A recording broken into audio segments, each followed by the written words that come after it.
Semua data-data yang kita pilih itu adanya di Dapodik sekolah. Perhatikan dong operator sekolah, perhatikan kepala sekolah, perhatikan dinas. Jangan hanya urus yang besar-besar triliunan, tapi begitu sampai di bawah tidak pernah diperhatikan. Omong kosong semua ini. Saya setuju KPK memberikan rekomendasi. Bila perlu kita berikan rekomendasi kepada KPK, periksa Kemendikbud. Biar kita lihat siapa yang bobrok, siapa yang mencintai negeri ini sebetulnya. Wakil rakyatkah atau mereka? Jangan begitu dong. Bikin persekjen memalukan, Bu Sekjen. Ya iyalah, Anda jangan senyum. Anda membuat persekjen, tidak berpikir, masa kita diverifikasi oleh dinas? Mending kalau kepala dinasnya bersih. Kalau kepala dinasnya justru yang mencuri uang PIP, bagaimana Ibu? Saya mau tanya sekarang, jawab. Apa Anda pikir semua kepala dinas bersih? Oh tidak. Mari kita buktikan. Mau kita turun, kita buktikan, kita tanya jangan sama kepala dinas. Tanya sama penerima PIP. Itu baru bisa jawab jawabannya. Kalau Anda hanya turun hanya di dinas, semua jawabannya bagus. Tapi coba turun ke rakyat. Turun ke penerima orang tua. Kalau nggak lihat itu orang tua punya air mata. Omong kosong. Nama ada, SK ada, uang nol.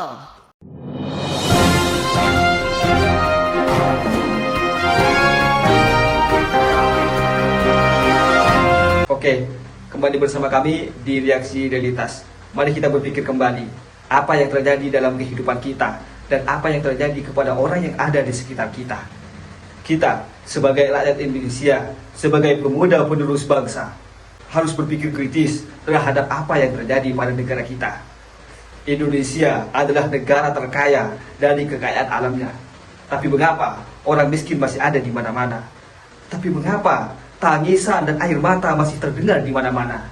Padahal negara sudah mempunyai program bantuan sosial yang di dalamnya ada BLT, PKH, bansos beras, BPNT, dan PIP. Pertanyaannya, seberapa banyak kita menerima bantuan tersebut? Ataukah kita tidak menerima sama sekali? Apakah program ini hanya menjadi formalitas saja? Atau sebaliknya, hilang dari tangan ke tangan? Untuk lebih jelasnya, mari kita simak video kali ini. Semoga pembicaraan saya ini dilihat oleh presiden yang baru. Semoga presiden yang baru memperhatikan kinerja kementerian sekarang ini. Memperhatikan eselon-eselon 1 yang sudah ada ini. Saya salah kasih contoh, di Kabupaten Kupang ada 17 sekolah bangunan yang dari 2001 sampai sekarang tidak terselesaikan. Mau lagi, kita lihat lagi. Dana-dana PIP. Nah, makanya kemarin saya mengatakan bahwa kalau KPK memberikan rekomendasi kepada Kemendikbud, harusnya Kemendikbud sadar. Karena apa, kami ini Dewan, kami sudah bilang setiap rapat, banyak persoalan, lakukan pengawasan, laporkan kepada kami. Tapi kami tidak pernah didengar. Ya kan? Akhirnya sekarang KPK memberikan rekomendasi, baru seakan-akan Kemendikbud kayak kebakaran jenggot. Bahkan kami anggota pemangku kepentingan mau diatur sama Kemendikbud untuk melakukan verifikasi oleh dinas. Loh, Anda sebagai kementerian mau nggak dilakukan verifikasi sama dinas? Jangan suruh dinas, jangan suruh apa yang kita usulkan harus dilakukan verifikasi oleh dinas. Kita ini lembaga tinggi negara, wakil rakyat. Kita yang menentukan anggaran di Indonesia ini. Bagaimana kepala dinas bisa memverifikasi data yang kita berikan? Anda sebagai kepala kementerian mau nggak diverifikasi sama dinas? Bapak Ibu ini kan orang-orang pintar setahunya saya di Kemendikbud. Orang-orang berpendidikan. Kok bisa salah mengambil kebijakan? Bu Sekjen, Anda mengeluarkan persekjen yang di mana poin nomor 3 dikatakan bahwa data yang direkomendasikan sebagaimana dimaksud pada huruf B diverifikasi oleh Dinas Pendidikan. Loh, kita ini pemangku kepentingan usulkan itu dari Dapodik sekolah. Dapodik itu harusnya kan, makanya tadi Pak Andre bilang, operator sekolah itu diperhatikan. Karena semua itu dari operator sekolah. Kepala sekolah aja kadang-kadang tidak tahu apa yang terjadi dilakukan oleh operator sekolah. Dinas pendidikan juga nggak tahu. Nah, kementerian juga, jadi kalau mau lakukan verifikasi, harusnya kementerian melakukan verifikasi terhadap dinas, dinas lakukan verifikasi terhadap kepala sekolah, hasil verifikasi itu baru diberikan kepada kami. Itu jangan dibolak-balik. Bahkan saya minta Pak Ibu pimpinan, Bapak Ibu pimpinan, kita biarkan rekomendasi kepada KPK, periksa APBN yang ada di Kemendikbud. Karena ini banyak persoalan, PIP, KIP, dana BOS, banyak hancur ini. Tolong Ibu, saya minta Pak pimpinan, kita berikan rekomendasi kepada KPK, periksa dari 2021, 2022, 2023. Nggak usah tambah anggaran kalau memang banyak korupsi uang negara habis, bukan untuk rakyat. Saya marah Pak Menteri untuk sekian kalinya. Karena memang ini kenyataannya di lapangan. Jangan dong kita dibikin seperti anak kecil. Kok apa yang diusulkan kita mesti diverifikasi oleh Dinas Pendidikan? Anda mau nggak sebagai Menteri diverifikasi oleh Dikbud, oleh Dinas? Jangan aneh-aneh lah.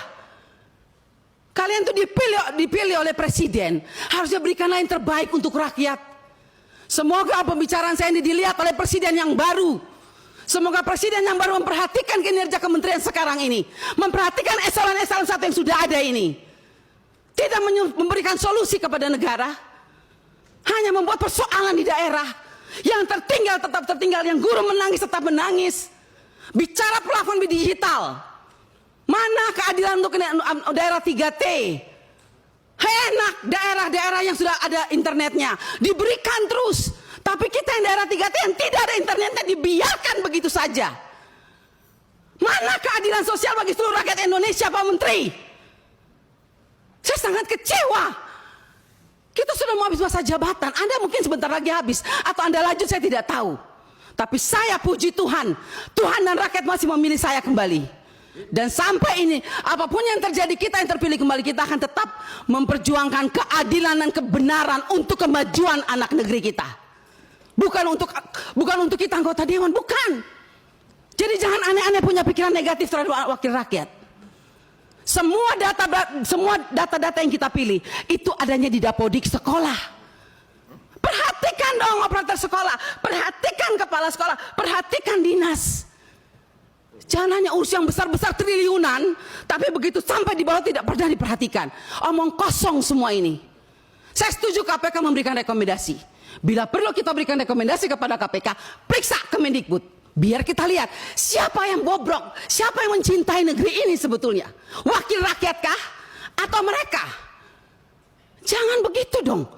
Bikin persekjen memalukan Bu Sekjen. Ya iyalah, Anda jangan senyum. Anda membuat persekjen, tidak berpikir, masa kita diverifikasi oleh dinas? Mending kalau kepala dinasnya bersih. Kalau kepala dinasnya justru yang mencuri uang PIP, bagaimana Ibu? Saya mau tanya sekarang, jawab. Apa Anda pikir semua kepala dinas bersih? Oh tidak. Mari kita buktikan. Mau kita turun, kita buktikan, kita tanya jangan sama kepala dinas. Tanya sama penerima PIP. Itu baru bisa jawab jawabannya. Kalau Anda hanya turun hanya di dinas, semua jawabannya bagus. Tapi coba turun ke rakyat. Turun ke penerima orang tua. Kalau nggak lihat itu orang tua punya air mata. Omong kosong. Nama ada, SK ada, uang nol. Sampai hari ini. Baik. Jadi kalau kita mau bicara soal anggaran Pak, jangan ditambah. Tuhan juga tidak ingin semua uang negara ini hilang. Saya yakin dan percaya sampai ini anggaran turun. Karena Tuhan itu lihat air mata orang miskin. Jadi kalau anggaran turun jangan marah. Mungkin inilah kehendak Tuhan supaya kita koreksi diri. Stop dan bertobat. Kalau mau lihat bangsa ini baik dan lebih maju. Terima kasih pimpinan. Jadi yang saya curiga, ini masih curiga ya Pak ya, apakah ada kerjasama antara kepala sekolah dengan pihak Bank BRI secara diam-diam atau bagaimana? Karena setahunya saya yang melakukan aktivasi itu adalah siswa dan orang tua. Tapi kenyataan di lapangan di daerah saya, orang tua tidak tahu, siswa tidak tahu, tapi sudah melakukan aktivasi, bahkan uangnya sudah ditarik tanpa pengetahuan orang tua. Dan ini banyak. Saya ada banyak Pak, buku rekeningnya saya sudah simpan semua. Dan saya rencananya kalau sampai tidak diberes-bereskan ini, saya mau minta KPK periksa untuk dana-dana PIP reguler. Karena memang banyak sekali. Orang tua tidak merasa terima uang, tetapi tercetak uangnya ditarik. Ketika ditanya pihak bank dengan seenaknya, silakan tanya ke kepala sekolah. Nah, orang tua pergi ke kepala sekolah bilang, silakan tanya di bank. Nah, akhirnya orang tua larinya kepada kami Pak sebagai anggota dewan. Ibu, Anda sebagai wakil rakyat, tolong kami.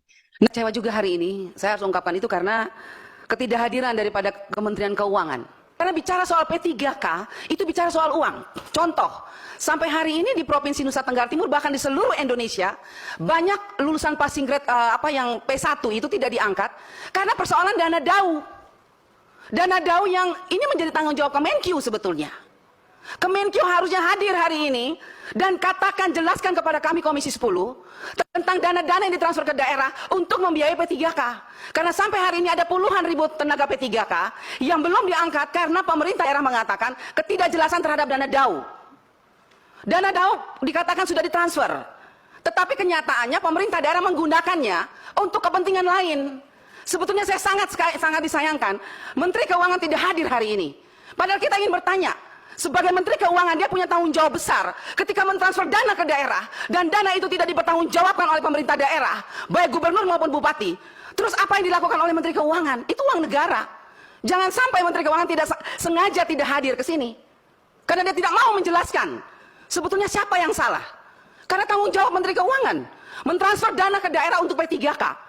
Dan ketika P3K tidak dibayar, tidak diangkat, bahkan sampai hari ini ada P3K yang sudah lolos tapi belum mendapat gaji. Ada yang sudah dapat gaji tidak sesuai dengan peraturan pemerintah, bahwa 4.900.000 itu tidak diterima oleh P3K. Bahkan hanya 3 juta. Itu terjadi di lapangan. Sudah berapa kali surat menyurat, sudah berapa kali didorong. Tapi pemerintah daerah ini seakan-akan selalu pusatnya pusat ini siapa? Kementerian Pendidikan, Menpan RB, Mendagri atau Kemenkyu sekarang ini yang harus menjelaskan. Karena semua kalau tidak doang tidak mungkin jalan. Kadang-kadang pemerintah daerah mengatakan sudah ditransfer tadi tidak pas loh. Terus hitung-hitungannya gimana? Makanya saya ingin tanya ini sama Ibu Menteri Keuangan. Berapa jumlah guru honorer yang mau diangkat? Berapa yang ditransfer? Kalau yang buka formasinya banyak tapi yang ditransfer cuma sedikit, ya pemerintah daerah pusing juga. Ya, sementara kita selalu mendesak Kementerian Pendidikan bahwa berapa? Tadi Pak Ferry sudah mengatakan berapa angka-angkanya. Kita mau bicara angka berapapun, tapi kalau uangnya nggak jelas, nggak jalan, Pak. Oleh sebab itu pimpinan saya berharap kita minta panggil tuh Menteri Keuangan. Ibu Menteri Keuangan harus jelaskan kepada kita. Dana DAU di daerah banyak diselewengkan oleh pemerintah daerah. Terus apa yang dilakukan oleh pemerintah daerah? Bila perlu saya minta nih, kalau bisa mau ngomong sama Pak Presiden, bagaimana itu uang yang ditransfer ke daerah, bagaimana pengawasannya? Jangan dibiarkan pemerintah daerah berkeliaran dengan dana DAU untuk P3K. Itu untuk P3K, kita berjuang mati-matian, tapi kok diselewengkan, kok diam aja pemerintah pusat? Pak Presiden, halo! Pak Presiden jangan diam aja. Loh iya, ini masalah honorer yang dijanjikan oleh Pak Presiden 1 juta. Mana hanya 500.000, itu pun masih menuai masalah di daerah. Banyak bupati, wali kota, dan gubernur yang tidak menggunakan dana P3K dengan baik. Tapi mana pemerintah provinsi? Mana pemerintah pusat? Hari ini kita berharap bertemu dengan Ibu Menteri Keuangan, malah dilarang lagi sama Komisi 11. Bagaimana ini kita mau menyelesaikan masalah negara kalau begini? Itu yang pertama. Yang kedua, saya setuju dengan apa yang dikatakan Pak Menteri tadi. Kalau memang begini-begini, kata Pak Menteri ke pendidikan tadi, ditarik saja semuanya ke pusat. Terpaksa harus begitu, kita pasti setuju Pak Menteri. Tetapi butuh waktu berapa lama Pak Menteri? Karena di bawah sana, guru P3K sudah sangat mengharapkan. Karena mereka tahu uang mereka sudah ada, tapi tidak pernah diangkat-angkat. Ya ini ulah-ulah pemerintah daerah yang nggak jelas ini. Nah oleh sebab itu saya juga berterima kasih Prof. Nuno. Nggak bosan-bosan ya jawab SMS saya. Tapi itulah teriakan rakyat. P3K menanti apa yang akan dilakukan oleh pemerintah pusat. Karena pemerintah daerah seenak-enaknya. Makanya ketegasan mesti dari pusat pimpinan. Jadi sekali lagi mengenai keuangan, dan saya sarankan Pak Menteri, kalau misalnya tadi Pak Menteri mengatakan kita tarik semuanya ke pusat. Oke, tapi kapan dan berapa lama? Rakyat hanya butuh kepastian Pak. Guru-guru hanya butuh kepastian kapan. Baik kota, provinsi, kabupaten, semua se-Indonesia Raya ini pasti sangat merindukan kapan. Oleh sebab itu saya berharap Pak Menteri, di waktu yang masih ada ini Pak Menteri, dari Pak Mendagri dan Pak Menpan RB, mari kita sama-sama pikirkan yang terbaik untuk rakyat. Karena kasihan rakyat di bawah sana. Hak mereka ada, uang mereka ada. Tapi kenapa sampai hari ini mereka tidak menikmati itu semua? Hanya karena keegoisan siapa? Pemerintah, baik pemerintah pusat maupun pemerintah daerah. Itu saja. Jadi saya sekali lagi Pak Menteri, saya dukung kalau memang mau ditarik ke pusat. Tapi kapan itu kamu memungkinkan dan berapa lama? Supaya segera Pak penderitaan ini terlepas dari guru-guru honorer kita. Apalagi yang sudah mau pensiun Pak, kasihan. Mereka menanti cukup lama. Masih banyak sebetulnya pimpinan, tapi saya rasa itu poin saya mengenai DAU, dana DAU, dan yang tadi Pak Menteri juga mengatakan nanti kalau ditarik ke pusat, DAU-nya akan langsung ditransfer saja ke sekolah seperti dana BOS. Saya sangat setuju. Tapi apakah itu bisa dilakukan dalam waktu yang cepat? Dan kalau itu dilakukan, bagaimana dengan dana-dana DAU? Bu Sekjen tolong sampaikan kepada Bu Menteri Keuangan, bagaimana dengan dana-dana DAU yang sudah ditransfer, yang dipakai seenaknya oleh pemerintah daerah? Bagaimana itu pertanggungjawabannya? Padahal jelas suratnya sudah ada, sudah ditulis and mark, tidak bisa dipakai untuk yang lain, hanya untuk P3K. Tapi mereka santai aja tuh menggunakannya dengan seenak-enaknya menggunakan untuk yang lain, tapi tidak ada tuh. Misalnya Menteri Keuangan periksa atau BPK atau KPK diperiksa, panggil turun periksa, tidak ada itu. Jadi begitu Pak Menteri, saya setuju ditarik ke pusat, tetapi dana-dana yang sudah ditransfer itu bagaimana Pak? Jadi liar di daerah. Siapa yang bertanggung jawab atas dana negara ini? Itu saja pimpinan, terima kasih. Ya.